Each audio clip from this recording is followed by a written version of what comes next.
Durban rocks. Hello everyone and welcome back to coolcapetravel.com, which is all about fun and informative travel videos. Today we are in Durban on the east coast of South Africa, which has got the largest concentration of Indian people outside of India. And that means it is the place to be to get some of the most exquisite curries in South Africa. And don't even get me started on the seafood and bunny chow and buildings, water slides, beaches. Yes, ladies and gentlemen, Durban is unquestionably the best value winter holiday destination in South Africa by far.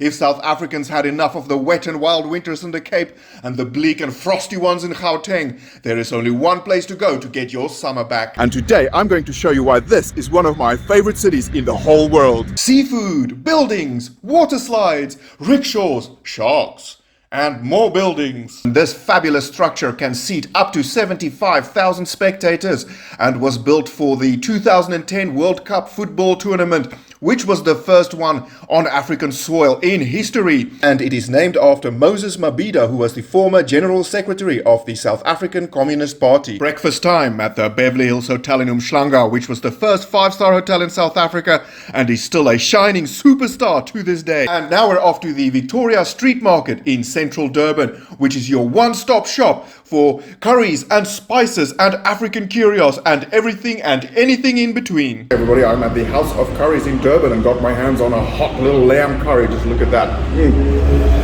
The smell is already amazing. I've had a vindaloo curry in London before and that felt like somebody set off a shotgun in my mouth. So I wonder what Durban is going to dish up for us today. Oh.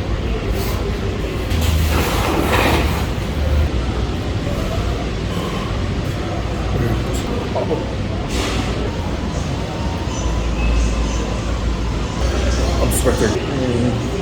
If you are loving the videos at coolcapetravel.com, please subscribe right now. We are nearly at 3,000 subscribers, and that will make sure that I can continue to make fabulous, fun, and informative travel videos. My name is Bo Hadebe. I'm the sun sculptor.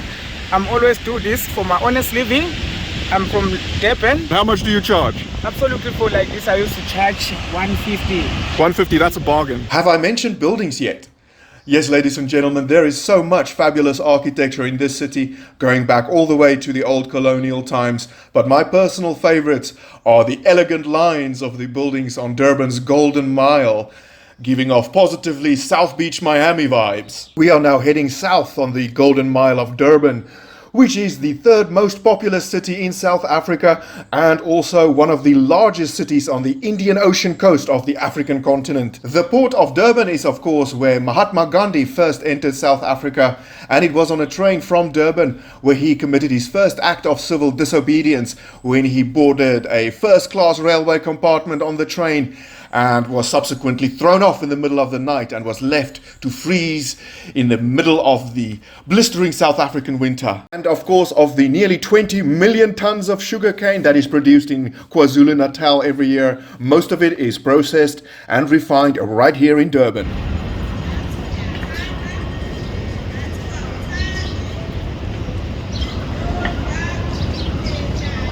Let's take one last look at some of the gorgeous, elegant lines here on the Durban beachfront before we move on to the Surf Riders Cafe for a fresh calamari poke bowl. Yummy yumsters. This was fabulous and fresh. All their food is amazing and fresh. I can strongly recommend that you stop off here before you book yourself a surf lesson here on the South Beach, or even rent a bicycle to go up and down the promenade. We are at the uShaka Marine World, which is one of my favorite places in Durban because you can have so much fun here.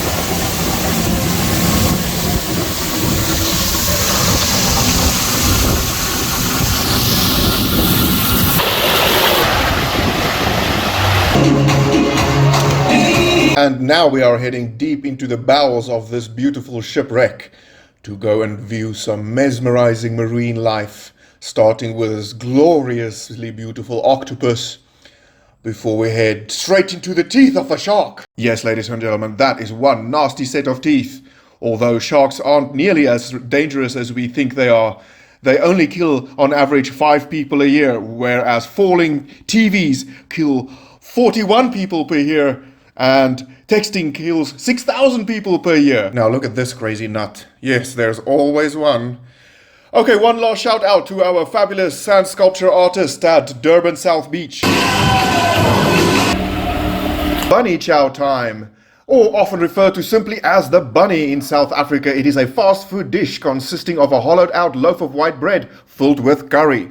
The dish originated among the Indian South Africans of Durban and dates as far back as the 1940s. One account suggests that the Indian migrant laborers who came to work on the sugarcane plantations of KwaZulu-Natal substituted the traditional roti breads with these white loaves, which were widely and cheaply available in the local stores. I'm not sure what to make of it.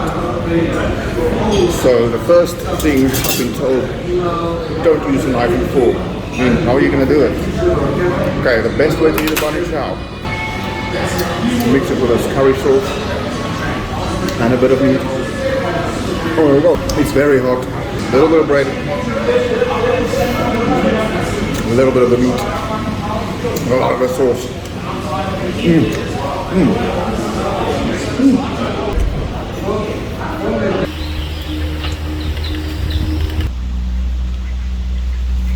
Poolside massage now here at the Beverly Hills Hotel in Umhlanga after quite a hectic day, before we set off to the Lord Prawn for the best plate of prawns that money can buy. Yes, ladies and gentlemen, 8 of these gorgeous queen prawns cost only 220 Rand, or £11.50. But for dessert time, we have to head back to the Beverly Hills Hotel, ladies and gentlemen. Yes, dessert time here is quite the showstopper, and you are in for all sorts of fabulous little treats. And now we've come to the end of our visit to Durban, and it is with a heavy heart that I have to say goodbye to this beautiful city that is warm and hot all year round. I really enjoyed myself and hope to be back very soon. I'm going to leave you here with these beautiful scenes from the world-famous Beverly Hills Hotel in Umhlanga, and thank you for joining us today, and I hope that you have a lovely day.